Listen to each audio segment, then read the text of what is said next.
ঠিক আছে। এবারে একটু চালের গুঁড়োও দেবে, তাহলে মচমচে হবে। তার উপরে একটু খাবার সোডা দিয়েছি একটু। আর এবার একটু এই যে এবার এই যে রেড চিলি, হ্যাঁ হ্যাঁ একটু দেবে, অল্প একটু দেবো।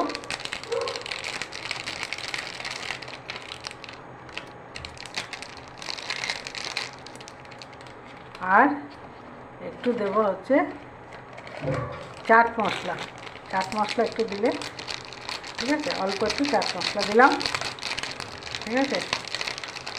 এটা চপ হবে, পকোড়ার মতোই মচমচে হবে, চপ পকোড়া যাই বলো, ঠিক আছে। আর হচ্ছে এতে বেসন দিয়ে দিলাম, ঠিক আছে। বেসন আগে আমার বাটিতে একটু ছিল, বেসন দিলাম। এবার এটাকে মাখবো, ঠিক আছে। মেখে একটু জল দিয়ে নেবে, জল দিয়ে মাখবে, দেখবে, তারপরে ভাজবো, দেখাচ্ছি।